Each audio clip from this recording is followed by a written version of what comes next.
السلام علیکم ورحمۃ اللہ وبرکاتہ۔ الحمدللہ رب العالمین والصلاة والسلام علی سید الانبیاء والمرسلین وعلی آلہ وصحبہ اجمعین ومن تبعہم بإحسان الی یوم الدین، اما بعد۔ معزز ناظرین، قرآن حکیم کی تفسیر کا مبارک سلسلہ چل رہا ہے، اور آج کی گفتگو میں ہم قرآن حکیم کے 14ویں پارے کی تفسیر آپ کی خدمت میں پیش کرنے جا رہے ہیں۔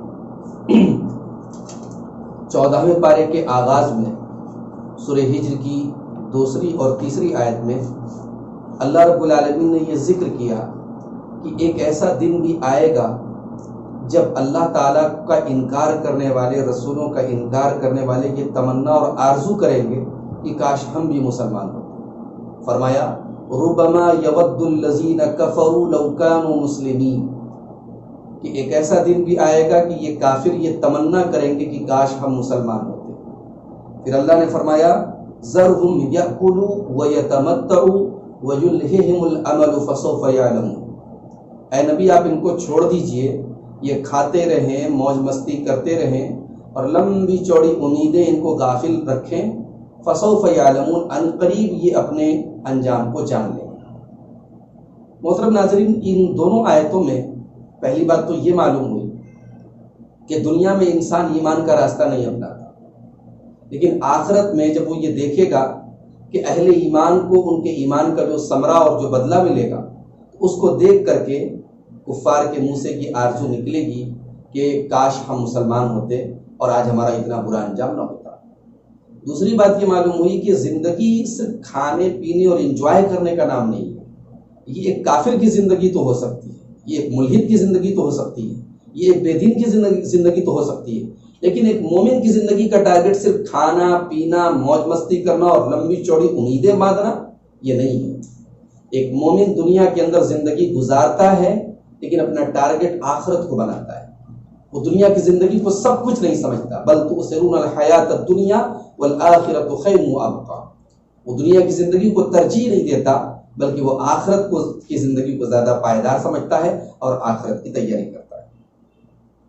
اس کے بعد آیت نمبر 9 کے اندر قرآن کریم کی ایک خاصیت یہ بتائی گئی کہ قرآن کریم کی حفاظت کی ذمہ داری اللہ نے دی۔ فرمایا انا نحن نزلنا الذکر وانا لہ لحافظون، اس قرآن کو ہم نے نازل کیا ہے اور اس کی حفاظت بھی ہم ہی کرنے والے ہیں، اس کا پروٹیکشن، اس کی سیکیورٹی ہمارے ذمہ ہے۔ اللہ تعالیٰ نے قرآن کریم کے پہلے جو کتابیں آسمان سے نازل کی، تورات ہے، زبور ہے، انجیل ہے، یہ کتابیں وقت کے ساتھ ساتھ ان کے اندر تحریف ہو گئی۔ کیوں تحریف ہوئی؟ کیونکہ ان کتابوں کی حفاظت کی ذمہ داری ان قوموں کے علماء کو دی گئی تھی، اور قرآن کریم کی حفاظت کی ذمہ داری خود اللہ نے لی ہے۔ اسی لیے آپ دیکھیں کہ اللہ تعالیٰ قرآن کریم 29ویں پارے میں کہتا ہے ان علینا جمعہ وقرآنہ، اے نبی اس قرآن کو جمع کرنا اور اس قرآن کو پڑھوانا یہ ہماری ذمہ داری ہے۔ ثم ان علینا بیانہ، اور پھر اس قرآن کو بیان کرنا بھی ہماری ذمہ داری ہے۔ تو قرآن کریم کے اندر لفظی تحریف نہیں ہو سکتی، قرآن کے الفاظ میں چینجنگ نہیں ہو سکتی۔ ہاں، قرآن کے معنی میں تحریف کرنے کی مختلف دور میں اہل باطل نے کوشش کی ہے، لیکن اللہ تعالیٰ نے ان اہل باطل کا رد کرنے کے لیے اہل حق کی ایک جماعت کو تیار کر کے رکھا ہے۔ اچھا، دوسری کتابوں کے اندر تحریف کیوں ہوئی؟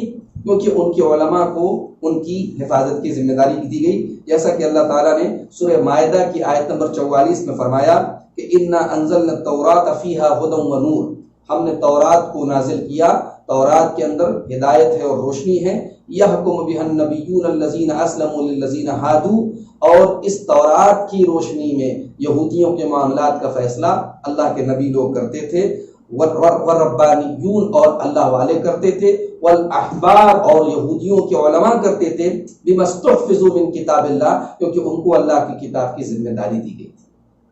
گویا ان کتابوں کی حفاظت کی ذمہ داری ان کے علماء کو دی گئی تھی، مگر قرآن حکیم کی حفاظت کی ذمہ داری رب العالمین نے اپنے ذمہ لی۔ اس کے بعد آیت نمبر 16 میں 16، 17 اور 18 3 آیتوں میں اللہ تعالیٰ نے ستاروں کا ذکر کیا کہ آسمان میں جو ستارے ہیں، ان ستاروں کے اندر ایک تو یہ آسمان کو زینت دیتے ہیں، آسمان کی دلکشی اور آسمان کی کا اٹریکشن ان سے.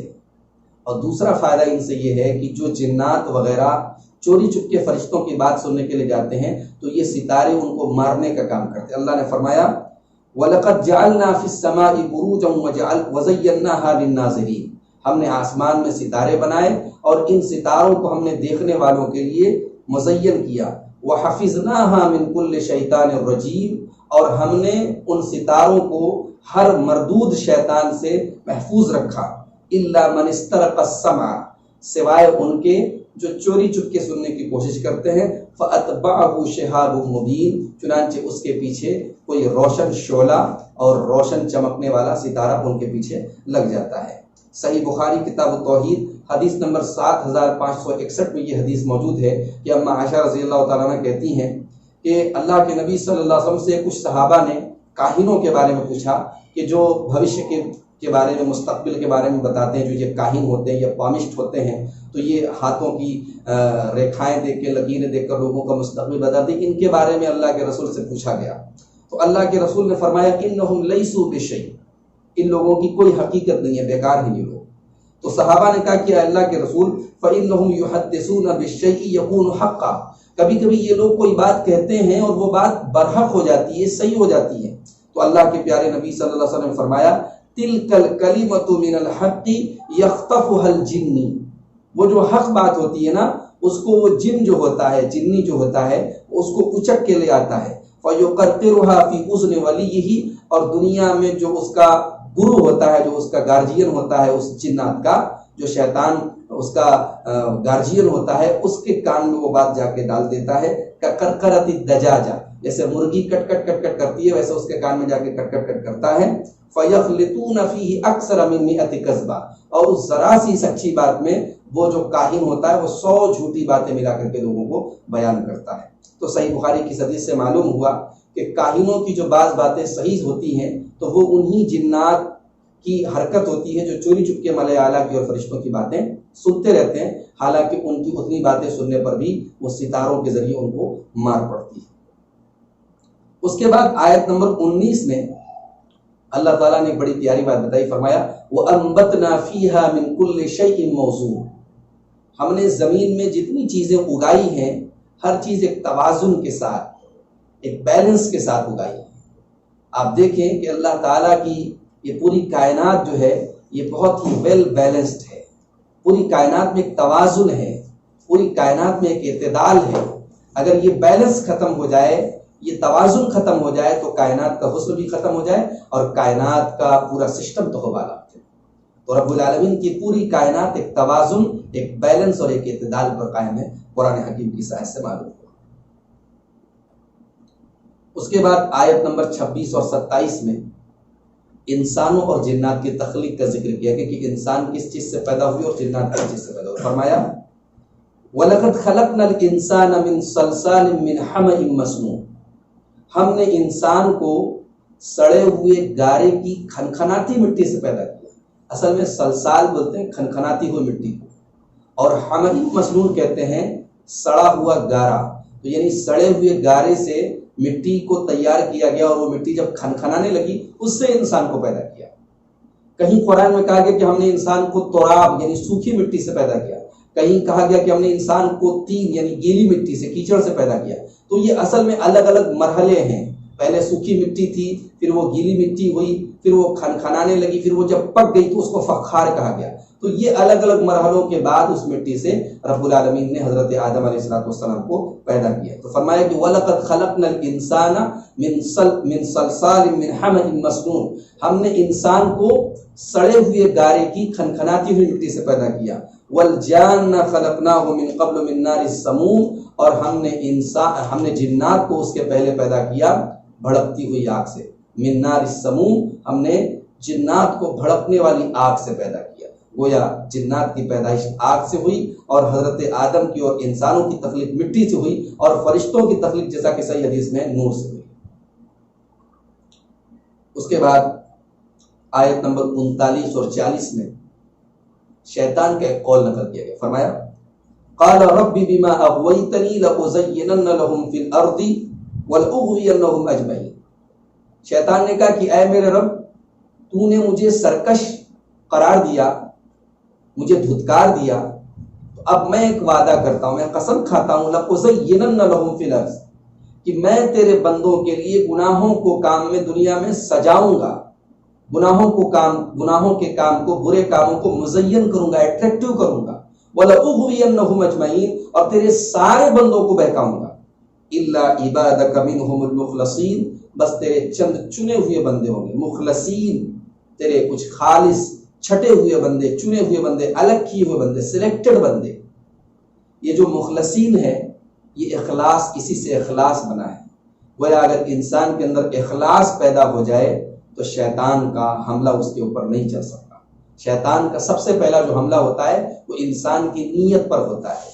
انسان اگر شیطان کے حملے سے بچنا چاہتا ہے تو سب سے پہلے اپنی نیتوں کو درست کرے، اپنے اخلاص کی حفاظت کرے، انشاءاللہ شیطان کے حملے سے وہ محفوظ رہے گا۔ اس کے بعد آیت نمبر 45، 46 اور 47، 3 آیتوں میں اہل جنت کا تذکرہ کیا گیا کہ جنتی جب جنت میں جائیں گے تو رب العالمین ان کے سینوں میں اگر ایک دوسرے کے لیے کوئی کدورت رہی ہوگی، کوئی عداوت رہی ہوگی، کوئی بغض رہا ہوگا تو رب العالمین اس کو دور کر دے گا۔ فرمایا ان المتقین فی جنات وعیون، بے شک متقی لوگ یہ باغات میں اور چشموں میں ہوں گے، ادخلوها بسلام آمنین، اور ان سے کہا جائے گا کہ تم سلامتی کے ساتھ اور امن کے ساتھ جنت میں داخل ہو جاؤ۔ وَنَزَعْنَا مَا فِي صُدُورِهِم مِّن غِلٍّ إِخْوَانًا عَلَى سُرُرٍ مُتَقَابِلِينَ، اور ان کے سینوں میں جو کینہ ہوگا، جو ایک دوسرے کے خلاف عداوت ہوگی، وہ سارا کا سارا ہم نکال دیں گے اور وہ ایک دوسرے کے بھائی بن کر کے تخت پر بیٹھ کر کے ایک دوسرے کے آمنے سامنے ہوں گے۔ اللہ کے پیارے نبی صلی اللہ علیہ وسلم فرماتے ہیں، صحیح بخاری کتاب المظالم حدیث نمبر 2440، کہتے ہیں کہ اذا خلص المؤمنون من النار، جب اہل ایمان جہنم سے بچا لیے جائیں گے، حبسوا بقنطرۃ بین الجنۃ والنار، تو جنت اور جہنم کے درمیان ایک پل کے پاس ان کو روک لیا جائے گا، ایک برج کے پاس ان کو روک لیا جائے گا۔ فیتقاصون مظالم کانت بینہم فی الدنیا، تو ایک دوسرے کے اوپر انہوں نے اگر کوئی ظلم اور زیادتی کیا ہوگا تو وہ سارے کے سارے ظلم اور زیادتی کا ایک دوسرے سے قصاص لے لیں گے۔ حتی اذا نقوا وحذبوا، یہاں تک کہ بالکل پاک اور صاف ہو جائیں گے۔ اذن لهم بدخول الجنہ، اور اس کے بعد انہیں جنت میں داخل ہونے کی اجازت دی جائے گی۔ فوالذی نفس محمد بیدہ، اللہ کے نبی صلی اللہ علیہ وسلم کہتے ہیں کہ اس اللہ کی قسم جس کے ہاتھ میں محمد کی جان ہے، لأحدهم بمسکنہ فی الجنۃ ادل بمنزلہ کان فی الدنیا، جنت میں ان میں سے ہر آدمی جنت میں اپنے گھر کو اتنی اچھی طریقے سے پہچانے گا کہ اتنی اچھی طریقے سے وہ دنیا میں بھی اپنے گھر کو نہیں پہچانتا تھا۔ یعنی جنت میں جانے کے بعد ہر جنتی کو معلوم ہوگا کہ میرا کمرہ کہاں ہے، میرا گھر کہاں ہے، دنیا کے گھر سے زیادہ جنت کے گھر کو جانے کا۔ تو یہ بات یاد رکھیے کہ جنت میں کوئی کینہ کپٹ لے کر کے نہیں جائے۔ اس آیت کی روشنی میں بڑا پیارا ایک مفسر نے ایک نقطہ لکھا، کہا کہ اس کا مطلب یہ ہوا کہ دنیا میں اگر ہم جنت والی زندگی گزارنا چاہتے ہیں تو اپنے دل کو کینوں سے پاک رکھیں۔ دنیا میں اگر کوئی شخص اپنے سینے کو کینے سے پاک رکھتا ہے، گویا رہ تو رہا ہے وہ دنیا میں لیکن زندگی گزار رہا ہے وہ جنت کی۔ اور اسی طریقے سے اس آیت کی تفسیر میں امام ابن جریر الطبری رحمۃ اللہ علیہ نے حضرت علی رضی اللہ تعالیٰ عنہ کا ایک قول نقل کیا، وہ کہتے ہیں انی لارجو ان اکون انا وطلحۃ ممن قال اللہ تعالی ونزعنا ما فی صدورہم من غل۔ حضرت علی کہتے ہیں کہ مجھے امید ہے کہ میں اور طلحہ، حضرت طلحہ حضرت علی کے مقابلے میں جنگ جمل میں لڑ رہے تھے۔ تو جنگ جمل یا جنگ صفین میں جو صحابہ کرام کی آپس میں جو جنگیں ہوئیں، تو حضرت علی رضی اللہ تعالیٰ عنہ کہتے ہیں کہ مجھے امید ہے کہ میں اور طلحہ انہی لوگوں میں سے ہوں گے جن کے بارے میں اللہ نے اس قرآن کی آیت میں فرمایا کہ وَنَزَعْنَا مَا فِي صُدُورِهِم مِّن غِلٍّ، ان کے سینوں میں اگر ایک دوسرے کے خلاف جو کینہ رہا ہوگا ہم اس کو نکال دیں گے اور وہ جنت میں ایک دوسرے کے بھائی بھائی۔ اللہ اکبر۔ صحابہ کرام آپسی اختلاف کے باوجود اپنے بھائیوں کے بارے میں اس طریقے سے حسن ظن رکھتے تھے، رب العالمین ان سب سے راضی ہو اور ان سب پر اپنی رحمت نازل فرمائے۔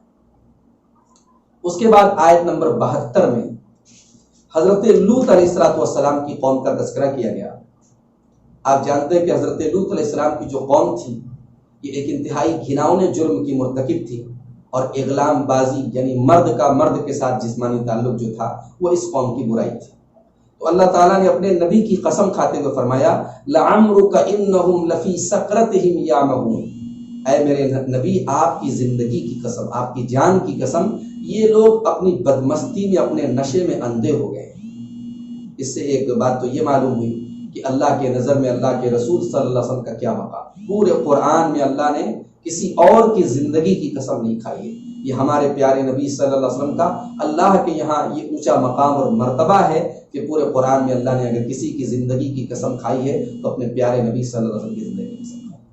اور دوسری بات یہ معلوم ہوئی کہ برائی جو ہے جب وہ نشے کی لیول تک پہنچ جائے، برائی اس لیول تک پہنچ جائے کہ ہمیں اس کا نشہ چڑھ جائے، ہم اس کے بغیر رہ نہ پائیں، تو پھر انسان کا توبہ کرنا بہت مشکل ہوتا ہے۔ میرے بھائیوں، مجھے افسوس کے ساتھ کہنا پڑتا ہے، رمضان کا مہینہ ہے، ہمارے کچھ بھائی اس بابرکت مہینے میں بھی ڈرامے دیکھ رہے ہیں، سیریل دیکھ رہے ہیں، فلمیں دیکھ رہے ہیں، ویب سیریز دیکھ رہے ہیں، اور بڑے اچھے عنوانوں سے کہ بھئی یہ جو ہے ترکی کے فلاں مجاہد کے بارے میں یہ ڈرامہ ہے اور اس میں بڑی اچھی باتیں ہیں۔ رمضان کا مبارک مہینہ اللہ کے واسطے ضائع مت کرو میرے۔ رمضان کا یہ مبارک مہینہ اور یہ مبارک ساعتیں ذکر میں، تلاوت میں، روزے میں اور نمازوں میں گزارو، یہ ڈراموں میں اور رومانٹک جو ہے کہانیوں کو دیکھنے میں مت گزارو اللہ کے واسطے، اور ڈراموں کو جو ہے وہ اسلامی اور غیر اسلامی میں مت بانٹو۔ یہ جتنے ڈرامے ہوتے ہیں، جتنے سیریلز ہوتے ہیں، ان کے بنانے والے، ان کو لکھنے والے، ان کو تیار کرنے والے، یہ سارے کے سارے ان کا کوئی تعلق دین سے نہیں ہوتا ہے۔ ان کو اللہ کے واسطے دین سے مت جوڑو۔ آپ بہت سارے لوگ، میں جانتا ہوں بہت سارے لوگ اس طریقے کی چیزیں دیکھتے ہیں، مگر افسوس یہ ہو رہا ہے کہ ابھی اس وقت جو ہے بعض ڈراموں کا نام لے کر کہا جا رہا ہے کہ بھئی اس کو دیکھنا چاہیے۔ استغفر اللہ، رمضان کے مہینے کی برکتوں کو آپ مت کھوئیے، کہیں ایسا نہ ہو کہ آپ اس برائی کے نشے میں مبتلا ہو جائیں اور وہی حال ہو جو لوط علیہ السلام کی قوم کا ہوا تھا۔ اللہ نے فرمایا لَعَمْرُكَ إِنَّهُمْ لَفِي سَكْرَتِهِمْ يَعْمَهُونَ، اے میرے محبوب آپ کی زندگی کی قسم یہ لوگ اپنی برائی کے نشے میں پڑے ہوئے۔ اس کے بعد سورۃ النحل شروع ہوتی ہے، اور سورۃ النحل کی آیت نمبر 8 میں اللہ تعالیٰ نے ایک اپنی نعمت کا تذکرہ کیا، فرمایا وَالْخَيْلَ وَالْبِغَالَ وَالْحَمِيرَ لِتَرْكَبُوهَا، اللہ نے گھوڑے بنائے اور کھچر بنائے اور گدھے بنائے، لِتَرْكَبُوهَا تاکہ تم ان کی سواری کرو، وَزِينَةً اور اللہ نے ان کو بطور زینت بنایا، وَيَخْلُقُ مَا لَا تَعْلَمُونَ اور ان کے علاوہ بھی بہت ساری سواریاں اللہ تعالیٰ ایسی پیدا کرے گا جو تم نہیں جانتے۔ آنے والے دور میں جب قرآن کریم نازل ہوا تھا، کسی نے سوچا نہیں تھا کہ آنے والے دور میں ہوائی جہاز جیسی سواری ہوگی، راکٹ جیسی سواریاں ہوں گی، لیکن آج یہ ساری چیزیں ہیں۔ تیز رفتار، دنیا کی تیز رفتار ترین سواریاں آج موجود ہیں۔ وَيَخْلُقُ مَا لَا تَعْلَمُونَ کے اندر اللہ تعالیٰ نے ان تمام سواریوں کو شامل کر دیا اور فرمایا کہ اللہ ایسی سواریوں کو پیدا کرے گا جن کو تم نہیں جانتے۔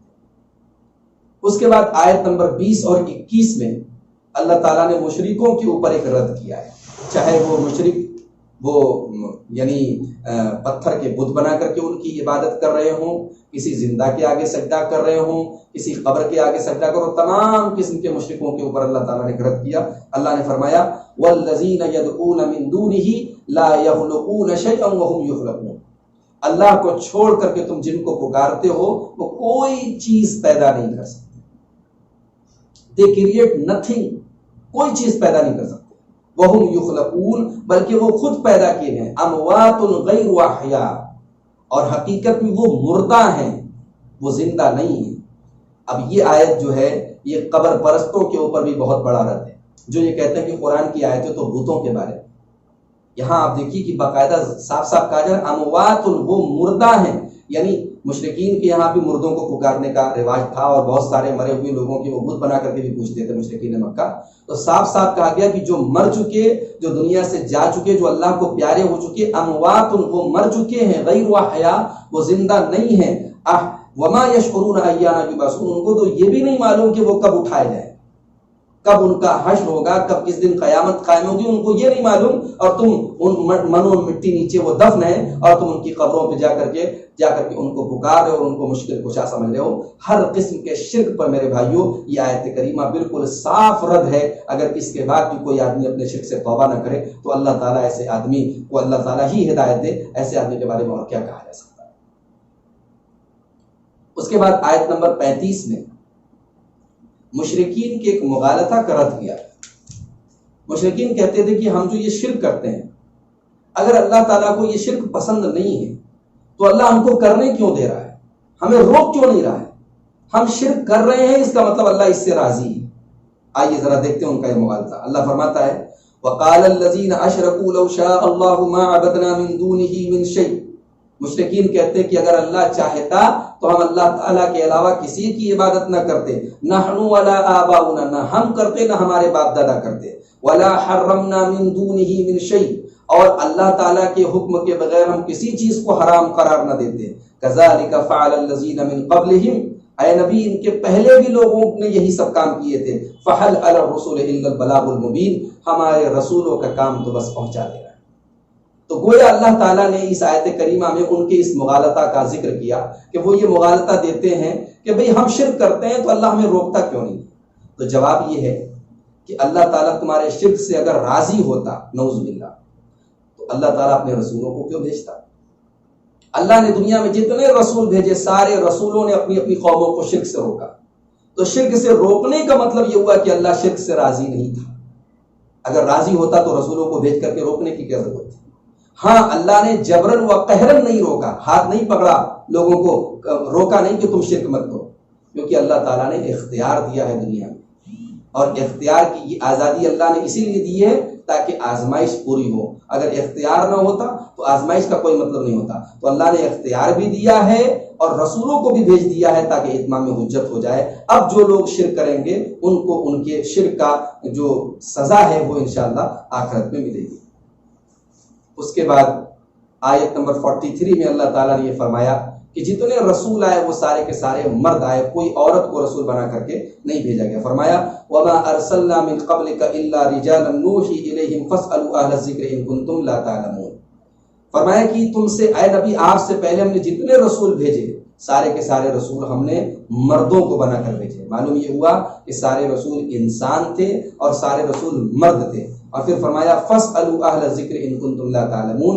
اے مکہ والو، اگر تمہیں اس بات میں کی جانکاری نہ ہو، معلومات نہ ہو، تو تم اہل کتاب سے، یہود و نصارہ کے علماء سے پوچھ لو کہ ان کے جو انبیاء آئے پہلے وہ بھی سارے کے سارے انسان تھے اور مرد تھے.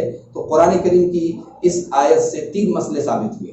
ایک تو یہ کہ سارے انبیاء انسان تھے، بشر تھے، سارے انبیاء مرد تھے. اور تیسرا مسئلہ یہ معلوم ہوا کہ دین کی کوئی بات اگر معلوم نہ ہو تو اہل علم سے سوال کیا جائے، اہل علم سے پوچھا جائے. اس کے بعد آیت نمبر 44 میں اللہ نے فرمایا وَأَنزَلْنَا إِلَيْكَ الذِّكْرَ لِتُبَيِّنَ لِلنَّاسِ مَا نُزِّلَ إِلَيْهِمْ. اے نبی ہم نے یہ قرآن آپ پر اتارا تاکہ آپ لوگوں کے لیے بیان کر دیں جو کتاب ان پر نازل کی گئی. معلوم یہ ہوا کہ قرآن ایک الگ چیز ہے اور نبی کے ذریعے قرآن کا بیان ایک الگ چیز ہے. جو لوگ حدیث کا انکار کرتے ہیں وہ گویا اس آیت کا انکار کرتے ہیں. یعنی قرآن کو مانا جائے اور قرآن کے بیان کو نہ مانا جائے، یہ کیسے ممکن ہے؟ یعنی مبین کو مانا جائے اور مبین کو نہ مانا جائے. قرآن جو ہے یہ مبین ہے اور اللہ کے رسول صلی اللہ علیہ وسلم کی جو احادیث ہیں وہ اس کی مبین ہے. تو یہ تو بہت ہی illogical بات ہے اور قرآن کی آیت کے خلاف بات ہے کہ ہم قرآن کو مانیں اور حدیث کو نہ مانیں، ہم مبین کو مانیں اور مبین کو نہ مانیں. اس کے بعد آیت نمبر 58 اور 59 میں مشرکین مکہ کی ایک بہت ہی بری جو رسم تھی، اپنی بیٹیوں کے پیدا ہونے پر وہ ان کو زندہ زمین میں گاڑ دیتے تھے. اللہ نے اس کا تذکرہ کیا. فرمایا وَإِذَا بُشِّرَ أَحَدُهُمْ بِالْأُنثَىٰ.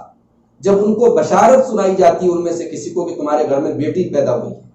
وَإِذَا بُشِّرَ أَحَدُهُمْ بِالْأُنثَىٰ ظَلَّ وَجْهُهُ مُسْوَدًّا وَهُوَ كَظِيمٌ. تو اس کا چہرہ جو ہے وہ کالا پڑ جاتا ہے، غم کو دبانے کی وجہ سے، اپنے صدمے اور تکلیف کو دبانے اور اس کو پینے کی وجہ سے اس کا چہرہ بالکل کالا پڑ جاتا ہے.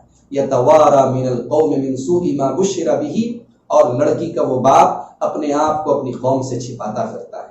أَيُمْسِكُهُ عَلَىٰ هُونٍ أَمْ يَدُسُّهُ فِي التُّرَابِ. اور وہ سوچ میں پڑ جاتا ہے کہ کیا کروں، اگر اس بیٹی کو اپنے پاس روک لیتا ہوں، اس کی پرورش کرتا ہوں تو سماج کی نظر میں ذلیل ہونا پڑے گا. اور دوسرا راستہ یہ ہے أَمْ يَدُسُّهُ فِي التُّرَابِ کہ اس کو زمین کے اندر گاڑ دوں، مٹی کے اندر دفن کر دوں. أَلَا سَاءَ مَا يَحْكُمُونَ. کتنا برا ان کا یہ فیصلہ تھا. محترم ناظرین، یہاں قابل غور نقطہ یہ ہے کہ اولاد تو لڑکی بھی ہوتی ہے اور لڑکا بھی ہوتا ہے، مگر لڑکی کی پیدائش کو اللہ تعالیٰ نے بشرا سے تعبیر کیا. وَإِذَا بُشِّرَ أَحَدُهُمْ بِالْأُنثَىٰ. جب ان کو لڑکی کی بشارت سنائی جاتی ہے، گویا ایک مومن کو جب اس کے گھر میں بیٹی پیدا ہو تو اس کو اپنے حق میں بشارت سمجھنا چاہیے. اور ہمارے پیارے نبی صلی اللہ علیہ وسلم جب حدیث میں یہ کہہ دیا کہ اگر اللہ تعالیٰ کسی کو بیٹی دے کر کے آزمائے، مَنِ ابْتُلِيَ بِهَٰذِهِ الْبَنَاتِ شَيْئًا، جس کو اللہ تعالیٰ لڑکی دے کر کے آزمائے اور وہ اس لڑکی کی پرورش پر صبر کرے کن لہو سترم من النار، تو وہ بیٹیاں اپنے ماں باپ کو جہنم کی آگ سے بچانے کا کام کریں گی۔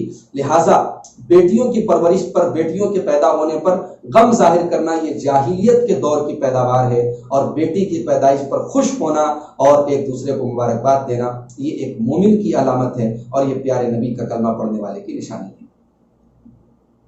اس کے بعد آیت نمبر 66 میں، آیت نمبر 66 میں اللہ تعالیٰ نے اپنی ایک عظیم نعمت دودھ کا ذکر کیا۔ فرمایا وَإِنَّ لَكُمْ فِي الْأَنْعَامِ لَعِبْرَةً، یہ جو چوپائے ہیں، گائے ہے، بکری ہے، یہ جو چوپائے ہیں، ان چوپایوں کے اندر بھی تمہارے لیے بہت بڑی عبرت اور سبق ہے۔ نُسْقِيكُم مِّمَّا فِي بُطُونِهِ مِن بَيْنِ فَرْثٍ وَدَمٍ، ان کے گوبر اور ان کے خون کے بیچ میں سے ہم ایک تمہیں مشروب پلاتے ہیں، لبنن خالصا سائغا للشاربین، بالکل خالص دودھ تم کو پلاتے ہیں جو پینے والوں کے لیے بالکل آسانی سے ہضم ہو جانے والا اور گلے کے نیچے اترنے والا ہے۔ اس سے کئی باتیں معلوم ہوئی۔ پہلی بات تو یہ معلوم ہوئی کہ جو یہ دودھ ہوتا ہے جانور کے تھن سے جو نکلتا ہے، یہ گوبر اور خون کے درمیان سے نکلتا ہے۔ قرآن کریم کے نازل ہونے کے 1000 سال کے بعد بلڈ سرکولیشن کی تحقیق ہوئی، اور اس کے 300 سال کے بعد یہ پتہ چلا کہ جو دودھ ہوتا ہے یہ گوبر اور خون کے درمیان سے نکلتا ہے۔ قربان جائیں آپ کہ 1300 سال بعد جو بات سائنس نے جس کی تصدیق اور تحقیق کی ہے، میرا رب قرآن کریم میں 1400 سال پہلے اس بات کا اعلان کر رہا ہے کہ نسقیکم مما فی بطونہ من بین فرث ودم، اس کے گوبر اور خون کے درمیان سے تمہیں ہم دودھ پلاتے ہیں۔ اور یہ جو دودھ ہوتا ہے یہ لبنن خالصا، یہ بالکل خالص دودھ ہوتا ہے، اس میں کوئی ملاوٹ نہیں ہوتی، اور سائغا للشاربین، پینے والوں کے لیے بڑا ہی عمدہ اور بڑا ہی بہترین ہوتا ہے۔ دودھ ایک ایسی غذا ہے کہ جس کے بے شمار فائدے ہیں، ڈاکٹرز اور حکیموں کی کہ آپ مضامین اور ان کے آرٹیکلز اور ان کی کتابوں میں دیکھ سکتے ہیں، بتانے کی ان کو ضرورت نہیں ہے۔ اس کے بعد آیت نمبر 68 اور 69 میں اللہ تعالیٰ نے اپنی ایک چھوٹی سی مخلوق اور بڑی عجیب و غریب مخلوق کا ذکر کیا، جس کو ہم عربی میں نحلہ بولتے ہیں اور انگلش میں اس کو بی بولتے ہیں، اور اردو میں ہم اس کو شہد کی مکھی بولتے ہیں، مدھو مکھی ہندی میں بولتے ہیں۔ یہ اللہ تعالیٰ کی چھوٹی سی مخلوق ہے مگر بڑی عجیب و غریب مخلوق ہے۔ آئیے اس مخلوق کے بارے میں اللہ کیا کہتا ہے۔ اللہ فرماتا ہے وَأَوْحَى رَبُّكَ إِلَى النَّحْلِ أَنِ اتَّخِذِي مِنَ الْجِبَالِ بُيُوتًا وَمِنَ الشَّجَرِ وَمِمَّا يَعْرِشُونَ، تیرے رب نے شہد کی مکھی کے دل میں یہ بات ڈالی کہ تو اپنا گھر بنا پہاڑوں پر اور پیڑوں پر اور چھتوں پر، یا جو پیڑوں کی جو ٹٹیاں ہوتی ہیں، جو بیل والے جو درخت ہوتے ہیں ان کی جو ٹٹیاں بنائی جاتی ہیں ان کے اوپر۔ اور عجیب و غریب بات یہ ہے کہ شہد کی مکھی اپنا جو چھتا بناتی ہے وہ انہی 3 جگہوں پر بناتی ہے، یا تو پہاڑوں پر بناتی ہے، یا درختوں پر بناتی ہے، یا ٹٹیوں پر بناتی ہے، چھتوں پر بناتی ہے۔ تو اللہ نے فرمایا کہ اے شہد کی، اور یہاں اللہ نے مؤنث کا صیغہ استعمال کیا، ان اتخذی، اور آج ریسرچ کے بعد یہ ثابت ہوئی کہ چھتا بنانے کا جو کام ہے وہ شہد کی جو رانی ہوتی ہے وہ کرتی ہے، مادہ مکھی ہوتی ہے وہ، نر جو ہوتا ہے وہ نہیں کرتا ہے۔ آگے اللہ نے فرمایا ثم کلی من الثمرات، پھر تو پھلوں کو کھا، پھر تو پھلوں کے رس کو تو کھا، فصل کی سبل ربک ذللا، اور پھر تو اپنے رب کے بتائے ہوئے راستوں پر آرام سے چل۔ یخرج من بطونها شراب مختلف الوانہ، اور اس شہد کی مکھی کے پیٹ سے ایک مشروب نکلتا ہے، اس کے الگ الگ رنگ ہوتے ہیں۔ جو شہد کی مکھی پھولوں کو چوستی ہے ان پھولوں کے مطابق شہد کے بھی الگ الگ کلر ہوتے ہیں، اور آپ کو معلوم ہونا چاہیے کہ 100 گرام شہد کے لیے شہد کی مکھی 1 ملین پھولوں کا سفر طے کرتی ہے۔ اور ایک مشہور سائنٹسٹ ہیں جن کا نام ہے کارل وان فرسک، یہ 1973 میں 1973 میں ان کو نوبل پرائز ملا تھا، اور انہوں نے 1 سال ریسرچ کرنے کے بعد بتایا تھا کہ شہد کی مکھی کی اپنی ایک زبان ہوتی ہے، اور وہ رقص کر کے دوسری مکھیوں کو بتاتی ہے کہ کس پھول میں ان کے مطلب کا رس ہے۔ اور آپ دیکھیں کہ شہد کی مکھی ایک زہریلی یعنی زہریلا جانور ہوتا ہے، کاٹ لے تو انسان کو جو ہے زہر اس کے بدن میں پھیل سکتا ہے، لیکن وہی زہریلی مکھی پھولوں کا رس چوستی ہے، اور اس کے بعد اس کے بدن سے ایک انتہائی میٹھا اور انتہائی لذیذ مشروب نکلتا ہے جو تریاق ہے، یعنی زہریلی مکھی زہر سے تریاق نکل رہا ہے۔ وہ یا اس کا جو پیٹ ہے وہ پورا مکمل ایک لیب ہے اور اس کے اندر ایک قسم کا کیمیکل انٹریکشن ہوتا ہے، اس کے بعد جو ہے یہ شہد نکلتا ہے۔ اللہ اکبر، یہ اللہ تعالیٰ کی عجیب و غریب مخلوق ہے۔ اور اللہ نے ایک بات اور کہی، فَاسْلُكِي سُبُلَ رَبِّكِ ذُلُلًا، اے شہد کی مکھی تو اپنے رب کے بتائے ہوئے راستوں پر آرام سے چل۔ شہد کی مکھی اپنے چھتے سے، اپنے گھر سے ہزاروں کلومیٹر دور بھی چلی جائے تو واپس بڑے آرام سے لوٹ جاتی ہے، کبھی اپنا گھر بھولتی نہیں، اپنا راستہ کبھی بھولتی نہیں ہے۔ یہ بھی اللہ تعالیٰ کی ایک عجیب و غریب کاریگری ہے اس مخلوق کے اندر۔ اللہ نے فرمایا فیہ شفاء للناس، اس شہد کے اندر لوگوں کے لیے شفا ہے۔ آج میڈیکل سائنس ہزاروں فائدے بتا رہی ہے شہد کے۔ یہ دنیا کا بہترین پریزرویٹو ہے، دنیا کا بہترین اینٹی سیپٹک ہے، زخموں سے بچاؤ کے لیے بہترین چیز ہے، بہت ساری بیماریوں سے شفا ہے۔ فیہ شفاء للناس، اللہ فرما رہا ہے کہ اس کے اندر لوگوں کے لیے شفا ہے۔ ان فی ذلک لآیۃ لقوم یتفکرون، اس شہد کی مکھی کے اندر غور و فکر کرنے والوں کے لیے بہت بڑی نشانی ہے۔ اس کے بعد آیت نمبر 74 کے اندر 74 کے اندر اللہ تعالیٰ نے یہ فرمایا کہ اللہ کے لیے مثالیں مت بیان کرو۔ اللہ تعالیٰ کے لیے دنیا والوں کی مثالیں مت بیان کرو کہ بادشاہ تک پہنچنے کے لیے وزیر کی ضرورت پڑتی ہے اور کسی بڑے آدمی سے ملنے کے لیے سیکریٹری کی ضرورت، اس طریقے کی مثالیں اللہ کے لیے بیان مت کرو۔ فرمایا فلا تضربوا للہ الامثال، اللہ کے لیے مثالیں مت بیان کرو۔ ان اللہ یعلم وانتم لا تعلمون، اللہ جانتا ہے اور تم نہیں جانتے۔ تو اللہ نے کہا مثالیں مت بیان کرو۔ پھر اس بات کو پروف کرنے کے لیے اللہ نے دو مثالیں، یہ بتانے کے لیے کہ اللہ کے لیے مثال نہیں بیان کرنی چاہیے، خود اللہ نے دو مثال بیان کی۔ یعنی اللہ تو اپنے لیے مثال بیان کر سکتا ہے اپنی توحید کو سمجھانے کے لیے، لیکن ہمیں اور آپ کو اللہ تعالیٰ کی ذات کو سمجھانے کے لیے ہمیں دنیا والوں کی مثال نہیں دینی چاہیے۔ اور اسی طریقے سے جو اہل باطل اپنے شرک کو اور اپنے ناجائز وسیلے کو جائز ٹھہرانے کے لیے جو مثالیں دیتے ہیں وہ تمام کی تمام مثالیں نہیں دینی چاہیے۔ اللہ نے فرمایا ضرب اللہ مثلا عبدا مملوکا، اللہ ایک مثال بیان کر رہا ہے کہ ایک غلام ہے جو کسی کا مملوک ہے، لا یقدر علی شیء، اور وہ کسی چیز پر قادر نہیں ہے، دوسرے کا غلام ہے۔ ومن رزقناہ منا رزقا حسنا، اور اس کے مقابلے میں دوسرا آدمی ہے جس کو ہم نے اپنی طرف سے بہترین رزق دیا ہے، فہو ينفق منہ سرا وجہرا، اور پھر اس رزق میں سے وہ کھلے عام اور خفیہ طور پر بھی اللہ کی راہ میں خرچ کرتا ہے۔ حل یستوون، کیا یہ دونوں برابر ہو سکتے ہیں؟ ایک غلام ہے جو کسی کا مملوک ہے، کسی کا محکوم ہے، کسی کے انڈر میں ہے، اور ایک آدمی آزاد ہے اور اس کو ہم نے بہت نوازا ہے، اللہ کی راہ میں خرچ کرتا ہے، دونوں برابر نہیں ہو سکتے۔ الحمدللہ، بس اللہ تعالیٰ کا شکر، اللہ یہی مثال بیان کر رہا ہے۔ بل اکثرهم لا يعلمون، لیکن اکثر لوگ اللہ کے مقام مرتبے کو نہیں جانتے۔ اور دوسری مثال اللہ نے بیان کی وضرب اللہ مثل الرجلین، اللہ مثال بیان کر رہا ہے دو لوگوں کی، احدہما ابکم، ان میں سے ایک آدمی گونگا ہے، لا یقدر علی شیء، اور کسی شے پر قادر نہیں، گونگا ہے، بول بھی نہیں سکتا اور کسی چیز پر قادر بھی نہیں ہے، وہو کل علی مولاہ، اور اپنے مالک کے لیے بوجھ بنا ہے، اینما یوجہہ لا یاتی بخیر، اس کا مالک اگر اس کو کہیں بھیجتا ہے تو کوئی ڈھنگ کا کام بھی کر کے نہیں آتا ہے۔ حل یستوی ہوا ومن یامر بالعدل وهو علی صراط مستقیم، کیا وہ آدمی جو بالکل بیکار ہے، نٹھلا ہے، کیا وہ اور وہ آدمی جو خود صراط مستقیم پر ہے، سیدھی راہ پر ہے، اور دوسرے لوگوں کو عدل و انصاف کا حکم دیتا ہے، کیا دونوں برابر ہو سکتے ہیں؟ دونوں کبھی برابر نہیں ہو سکتے۔ لہٰذا اللہ کے علاوہ لوگ جن کو پکارتے ہیں وہ اور اللہ رب العالمین جب کبھی برابر نہیں ہو سکتے۔ اللہ تعالیٰ اپنی ذات، اپنی صفات ہر اعتبار سے یکتا ہے، لہٰذا اللہ کے علاوہ کسی کو پکارا نہ جائے اور اللہ کے لیے اس طریقے کی فضول مثالیں بیان نہ کی جائے۔ اس کے بعد آیت نمبر 78 میں اللہ تعالیٰ نے یہ فرمایا کہ انسان جب ماں کے پیٹ سے پیدا ہوتا ہے اس کے پاس کوئی علم نہیں ہوتا۔ دنیا میں آدمی آتا ہے، تعلیم حاصل کرتا ہے، عالم بنتا ہے، قابل بنتا ہے، ٹیلنٹڈ بنتا ہے، لیکن ماں کے پیٹ سے کوئی علم لے کر نہیں۔ اللہ نے فرمایا واللہ اخرجکم من بطون امہاتکم لا تعلمون شیئا، اللہ نے تمہاری ماؤں کے پیٹ سے تمہیں نکالا، تم کچھ بھی نہیں جانتے تھے۔ وَجَعَلَ لَكُمُ السَّمْعَ وَالْأَبْصَارَ وَالْأَفْئِدَةَ لَعَلَّكُمْ تَشْكُرُونَ، اور اللہ نے تمہارے لیے کان بنائے، آنکھیں بنائی اور دل بنائے تاکہ تم اللہ کا شکر ادا کرو۔ یہاں اللہ تعالیٰ نے کان، آنکھ اور دل، ان تینوں میں سب سے پہلے کان کا ذکر کیا۔ بچہ جب پیدا ہوتا ہے تو سب سے پہلا جو سینس اس کے اندر پیدا ہوتا ہے وہ سننے کا پیدا ہوتا ہے، اور اسی لیے نیند کی حالت میں یہی جو سینس ہوتا ہے یہ بند ہو جاتا ہے۔ انسان کو کی جو ہے یعنی کان جو ہے اس کا کام کرنا بند کر دیتا ہے. اگر اسی لیے آپ دیکھیں کہ کوئی چیز زور زور سے اگر کسی سونے والے کے سامنے اگر بجائی جائے تو اس کی نیند کھل جائے گی. تو نیند کی حالت میں اس کے سارے اعضاء سو جاتے ہیں سوائے کان کے.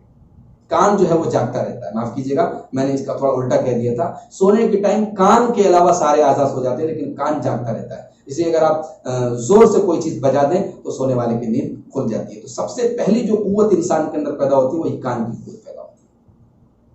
اس کے بعد سورہ نحل کی آیت نمبر 90 کے اندر، آیت نمبر 90 کے اندر اللہ تعالیٰ نے ایک آیت کے اندر پورے دین کا خلاصہ پیش کر. اور یہ وہی آیت ہے جس کے بارے میں حضرت عبداللہ بن مسعود کہتے ہیں اجمع آیت لحلال و حرام و امر و نہی فی القرآن.